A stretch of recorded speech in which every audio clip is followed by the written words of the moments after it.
Depression کی صورت میں سورہ توبہ کی یہ آخری آیت تلاوت کرتے رہا کریں۔ حسبی اللہ لا الہ الا ہو علیہ توکلت وہو رب العرش العظیم۔ جب بھی دل تنگ ہو یا کسی کی باتیں یا رویے دکھی کریں تو اس آیات کا ورد شروع کر دیں۔ ڈپریشن کی صورت میں سورہ توبہ کی یہ آخری آیت تلاوت کرتے رہا کریں۔ حسبی اللہ لا الہ الا ہو علیہ توکلت وہو رب العرش العظیم۔ جب بھی دل تنگ ہو یا کسی کی باتیں یا رویے دکھی کریں تو اس آیات کا ورد شروع کر دیں۔ ڈپریشن کی صورت میں سورہ توبہ کی یہ آخری آیت تلاوت کرتے رہا کریں۔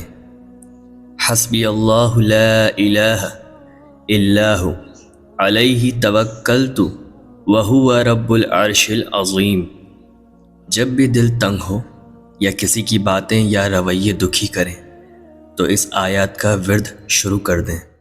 ڈپریشن کی صورت میں سورہ توبہ کی یہ آخری آیت تلاوت کرتے رہا کریں۔